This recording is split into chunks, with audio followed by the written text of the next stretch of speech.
Жеринде иштеп жаткан кабарчынын маалыматына караганда, анын сөөгү өзүнүн өрттөлгөн үйүнүн ичинен табылган. 2 майда жергиликтүү тургундар ал киши 53 жаштагы Раджабай Эгембердиев экенин билдиришкен. Баткендеги кыргыз-тажик чек арасындагы жаңжалдан жаракат алган дагы бир кыргызстандык көз жумду. Бул тууралуу брифингде саламаттык сактоо жана социалдык өнүктүрүү министринин орун басары Ализа Солтонбекова билдирди. Мага азыр эле жеткен маалыматка караганда, жаңжал учурунда жарадар болгон Максат айылынын тургуну көз жумду, деди Солтонбекова. Спутник агенттигинин жеринде иштеп жаткан кабарчысынын маалыматына караганда, анын сөөгү Лейлек районуна караштуу Максат айылында өрттөлгөн үйлөрдүн ичинен табылган. 2 майда жергиликтүү тургундар маркумду 53 жаштагы Раджабай Эгембердиев экенин билдиришкен. Коңшулары ал окуя болгон күнү үйүндө жалгыз болгондуктан качып чыга албай калганын билдиришти. Бир уулу Бишкекте иштейт, бир кызы турмушка чыккан, кичүү кызы лицейде окуп жаткан, деди кабарчы. Баткен жана Лейлек районундагы чек арадагы чырдан улам каза тапкан кыргыз жарандарынын саны 3 май саат 11:45 карата 35 жетти. Бул тууралуу саламаттыкты сактоо министрлиги маралга тастыктады. Маалыматка ылайык каза болгон бейтап 54 жаштагы Максат айылынын тургуну экендиги айтылды. Бүгүн 3 майдагы таңкы маалыматка ылайык жалпы жабырлануучулардын саны 183 адамга жетип, 35 киши курман болду. Учурда 98 бейтап Бишкек жана Баткен облусунун ооруканаларында дарылануусун улантууда. Баткен районунун Аксай, Актатыр, Карабак, Самаркандек жана Лейлек районунун Жаңы Жер, Бишкент, Кулунду айыл өкмөттөрүнүн жалпысынан 44.651 адам эвакуацияланган. Алардын ичинде 27.136 балдар. Улуттук коопсуздук боюнча мамлекеттик комитеттин төрагасы Камчыбек Ташиев чек арадагы жаңжалды токтотуу тууралуу тажик тарап менен кол коюлган протокол тууралуу учкай маалымат берди. Ал 2 майда Баткенде журналисттердин суроолоруна жооп берип жатып, тараптар тынчтык орнотуу чаралары тууралуу макулдашканын билдирди. Эки өлкөнүн бардык чек ара тилкелеринде тынчтыкты орнотуу тууралуу макулдаштык.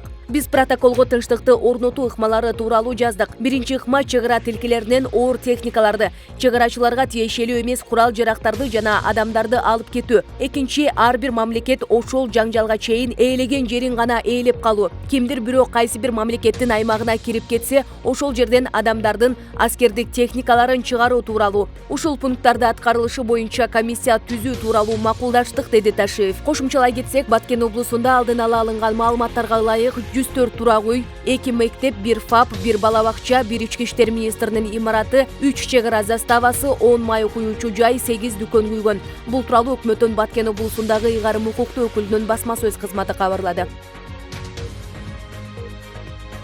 Президент Садыр Жапаров июнь айында түштүк аймагын кыдырат. Бул тууралуу ал жергиликтүү маалымат агенттигине берген маегинде билдирди. Анын айтымында чек араны аныктоодо элдин пикири эске алынат. Кээ бирөө Ташиев чек арабызды сатып жиберди.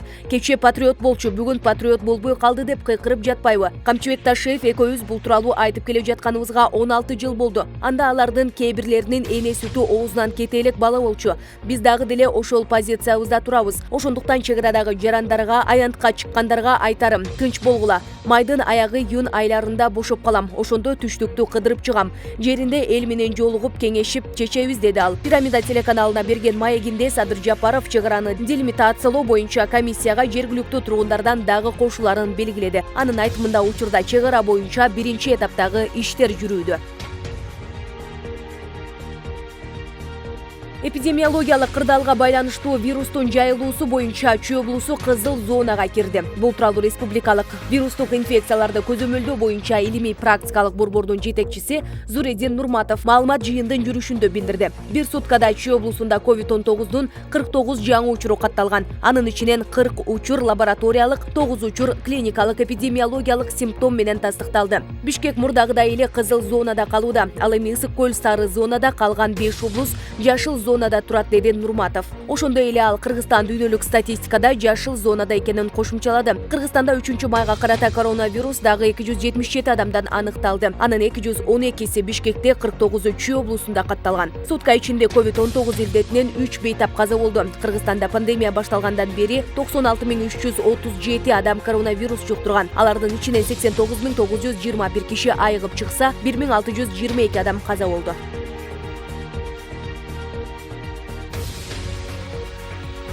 3 майдан 11 майга чейин Талас облусундагы бардык мектептер онлайн окууга өттү. Мындай чечим 29 апрелде коронавируска каршы облустук ыкчам штабтын отурумунда кабыл алынган. Ошондой эле бул күндөрү көңүл ачуучу жайларга, маданий массалык иш-чараларга жана элдик сейилдөөлөргө тыюу салынат. Жеңиш майрамына карата пландалып жаткан республикалык ат оюндары токтотулду. Чектөөлөр кырдаалга жараша жумшартылмакчы. Буга чейин Талас шаарындагы номер 9-орто мектебинин бир окуучусунан жана ашканадагы кызматкерден коронавирус чыкканы кабарланган. Соңку 1 айда Талас облусунда 51 адамдан вирус аныкталган. 3 майга карата республика боюнча вирус дагы 277 кишиден табылды. Алардын эң көбү Бишкек шаары жана Чүй облусунда.